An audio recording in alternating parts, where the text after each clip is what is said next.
Madame, Monsieur, bonjour. Bienvenue dans votre édition spéciale consacrée au second tour des élections municipales. Avant la grande soirée électorale, je vous propose de prendre la température des bureaux de vote à la mi-journée. Et on débute avec le chiffre de la participation à midi pour ce second tour. Elle s'élève à 20,48%, soit 2 points de plus qu'en 2020, en pleine crise sanitaire. Dimanche dernier, le taux était de 18,85% à la même heure. Alors pour rappel, 14 communes sont concernées par ce scrutin. C'est le cas notamment de Fort-de-France où 3 listes s'affrontent. Et ce matin, dans la capitale, certains ont choisi de se rendre à la messe avant d'accomplir leur devoir citoyen. Mais dans les bureaux de vote, la fréquentation reste encore modérée. Le reportage de Ryan Anias.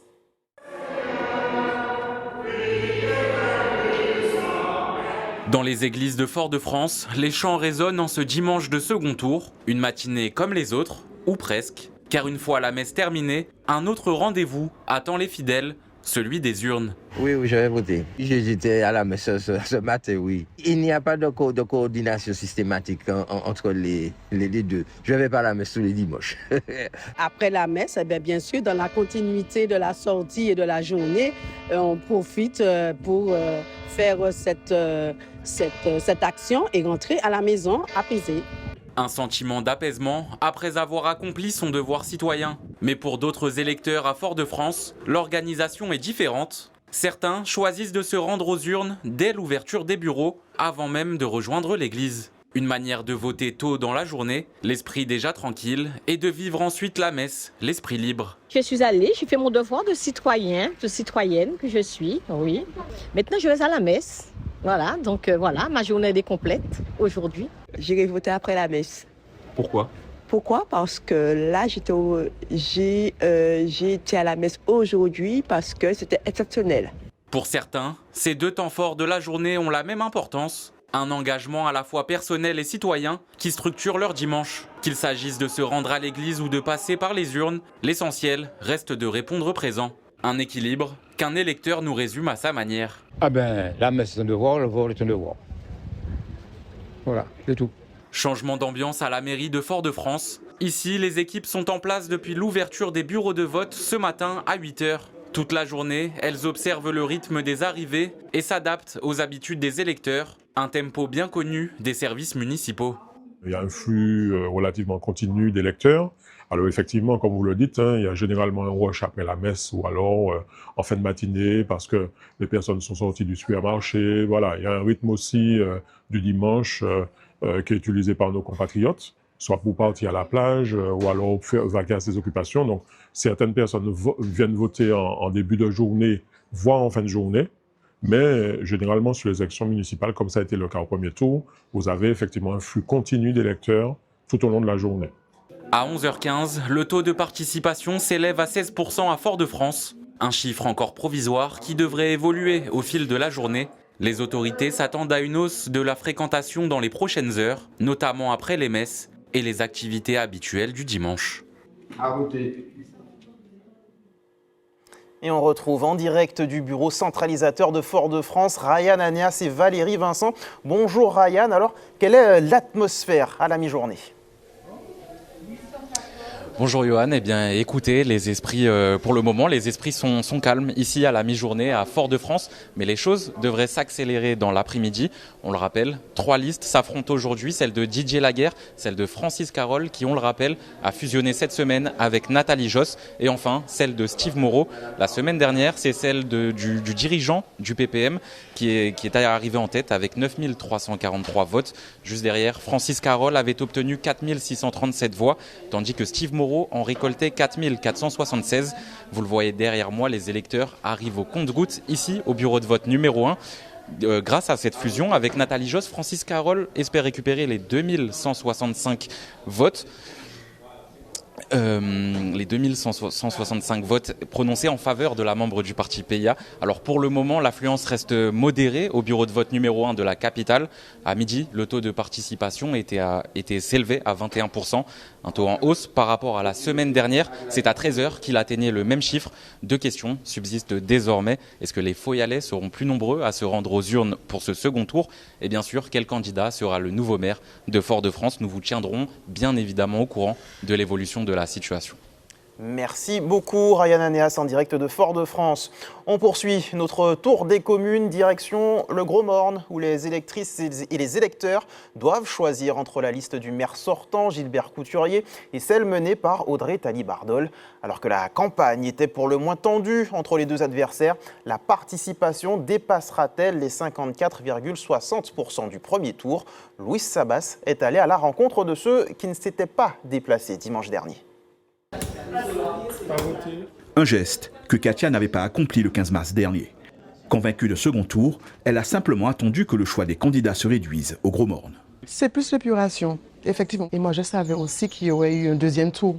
Donc je me suis dit que je m'organise afin de venir au deuxième tour, tout simplement. Un vote dit intermittent. Au bureau de vote de l'école de Glotin, ils sont quelques-uns à avouer user de cette méthode pour ces municipales. Et si certains électeurs ont été empêchés d'accomplir leur devoir lors du premier tour, d'autres comme Ulrich en ont fait une stratégie. Le premier tour, je n'ai pas voté parce que je n'avais pas le temps et je pensais que sincèrement que mon candidat serait passé. Et là, j'ai vu qu'il y avait beaucoup d'abstentions, il y a pas mal de personnes qui ne sont pas venues voter. Et j'ai essayé de faire deuxième tour, d'être présent pour pouvoir que mon candidat passe. On avait des obligations familiales qui nous fait qu'on n'a pas pu y aller. Et ayant un retour sur l'île il n'y a pas très longtemps, on n'avait pas de personne de confiance à qui donner la substitution. Et donc là, du coup, on était disponible. Et comme le choix sur le Gros Morne était important, autant faire son devoir de citoyen. À l'image de la stratégie de Ulrich, derrière les urnes, les assesseurs regrettent qu'une partie de la population ne se mobilise que pour le second tour. J'ai vu des personnes que je n'avais pas vues le week-end dernier et je pense que c'est dommage. C'est dommage que les gens attendent le deuxième tour pour aller voter. Alors je dis que c'est dommage parce que ça nous fait faire un deuxième tour supplémentaire. Avec plus de 45% d'abstention au premier tour, le réservoir de voix reste important au Gros Morne. L'appui des votants intermittents devrait peser dans la balance pour savoir qui de Gilbert Couturier, le maire sortant, ou de la conseillère exécutive Audrey Talley-Bardol remportera la mairie du Gros Morne. Au Marigot aussi, c'est un duel qui attend les votants. Cynthia Hierro et Joseph Pérast étaient au coude à coude au premier tour. Et en ce dimanche, si la commune arbore un calme apparent, les enjeux du scrutin occupent tous les esprits, comme nous l'expliquent Loïc Régis et Jean-Marc Cartor. Ici, l'incertitude est grande. Au premier tour, Joseph Pérast obtient 632 voix contre 611 pour son adversaire Cynthia Hierro, soit 21 bulletins d'écart. Certains habitants défilent vers les urnes, d'autres prennent leur temps, mais tous partagent une attente, celle de voir la commune évoluer dans le bon sens. Le 201 à voter.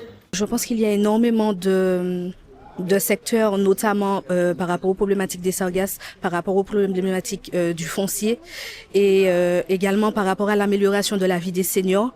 Il y a énormément d'améliorations à apporter à tous ces sujets. J'ai fait mon devoir aux citoyens au premier tour. Mais le deuxième s'annonce encore plus palpitant, puisqu'il y a un beau duel entre Mme Hierro et M. Pérast. Parce que le deuxième tour, il y a plus de monde qui a voté qui va venir. Parce qu'il y a un homme qui a deux pour mettre tout le monde qui va voter le deuxième tour là. Parce qu'on souhaite qu'il y a même arrivé. Qu'il y a même arrivé au soir. Premier tour là, c'est une 4 personnes. Pas techniquement, mais au soir qu'il y a. Pour les commerçants, ce dimanche électoral reste un jour finalement comme les autres. Félix ne ressent pas d'effervescence particulière. La petite différence qu'il y a, c'est parce que c'est ni en deuxième tour élection, ni une petite différence. Mais au niveau commercial même, bon, ben, moi, pas rien qui a fait que, bon, ben, qu'il y ait plus de monde ou qu'il y ait moins de monde. Au Marigot, le duel entre Cynthia Hierro et le maire sortant Joseph Pérast anime les débats en ce dimanche électoral. Dans ce bureau de vote, tout est en place. Le vice-président veille au bon déroulement du scrutin et à la régularité des opérations. Oh, il y a de la passion. Il y a de la passion, évidemment. Maintenant, c'est vrai que les gens ne se sont pas mobilisés comme la semaine dernière, puisque nous n'avons que 2 candidats cette semaine. Mais je pense qu'en cours de journée, les choses pourront aller. Mais il y a quand même de la passion. Le taux de participation s'élève à 23,26% à 11h, contre 22,97% à la même heure lors du premier tour. Le verdict des urnes est attendu dans la soirée. Sur la côte Caraïbe maintenant, les Carbétiennes et les Carbétiens sont attendus aux urnes pour une triangulaire. Dans les bureaux de vote comme dans les rues du bourg, l'ambiance se veut plutôt bon enfant, même si certains habitants évoquent une certaine tension à l'approche des résultats. Dorian Cayuela. La course du second tour est lancée au Carbet. Dans cette commune du Nord Caraïbe, une triangulaire oppose 3 candidats. Le maire sortant Jean-Claude Descanville, Louis-Georges Griffith et Gérard Moustin. Sur place, l'ambiance reste globalement bon enfant, même si certains électeurs évoquent une tension politique perceptible. Bon enfant ici, il n'y a pas de... Au niveau des conférences, au niveau des... C'est un peu bon enfant. Il n'y a pas de gros problèmes à ce niveau-là. Mais c'est vrai que la commune est très divisée. Ouais, la preuve, il y a 3 candidats au second tour. Il y a quand même eu 1000 voix, 1000 personnes qui n'ont pas voté au premier tour. Et je pense que bon, là, ça va c'est obligé de se décanter là. Cet habitant regrette l'abstention observée lors du premier tour. Selon lui, voter dès la première échéance permettrait d'y voir plus clair plus rapidement. Et les 2 tours avaient leur importance. C'est vrai qu'on est arrivé à une triangulaire. Bon ben, c'est vrai que c'est un petit peu mort ce matin. Les gens sortent de la messe. Il y en a qui rentrent chez eux pour revenir cet après-midi. Mais il y en a qui profitent ce matin. Seulement, il n'y a pas beaucoup de personnes. Donc, tant qu'à faire, voter tout de suite après la messe. Et c'est ce que j'ai fait. Mais ce n'est pas inquiétant parce que, bon, je suppose que s'ils sont revenus pour la triangulaire, c'est qu'il y a des gens qui n'ont pas voté. Et le problème qu'on a, c'est l'abstention des gens qui ne viennent pas voter. Donc, ils attendent le deuxième tour. Alors que, tant qu'à faire, autant voter le premier tour. Et puis, c'est bon. À 11h, 923 Carbésiens s'étaient déjà rendus aux urnes, soit un taux de participation de 28,77%. Un chiffre en nette hausse. Il représente une mobilisation supérieure de 2,67% par rapport au premier tour à la même heure. Et nous retrouvons sur place Dorian Cayuela pour un point de situation à la mi-journée. Bonjour Dorian. Oui, Johan, ici au Carbet, plus précisément au bureau centralisateur de la mairie, l'ambiance est plutôt bon enfant. Une triangulaire oppose le maire sortant Jean-Claude Descanville à Louis-Georges Griffith et Gérard Moustin. Pour ce qui est du taux de participation à midi, il s'élève à 39,03% pour 3208 inscrits, soit 1252 votants. Merci beaucoup Dorian, on vous retrouve ce soir toujours au Carbet pour notre grande soirée électorale. Nous serons également à Fort-de-France avec Ryan Anéas et Valérie Vincent, au Robert avec Ruth Fortuna Louis et Mathias Delem, au Gros-Morne avec Louis Sabas, à Schellcher avec Cathy Petit, au Trois-Îlets avec Axel Guiteau et enfin au Marigot avec Jean-Marc Carteron. Avant de se quitter, faisons à nouveau le point sur le taux de participation à midi. Il s'élève à 20,48%, un chiffre en hausse par rapport au second tour de 2020 qui se déroulait, on le rappelle, dans des circonstances particulières marquées par la crise Covid. Ça y est, c'est la fin de ce 13h consacré aux élections municipales. Je vous donne rendez-vous dès 17h45 pour le début de notre grande soirée électorale. Je serai aux côtés d'Eddy Marajo et de nos invités. À tout à l'heure.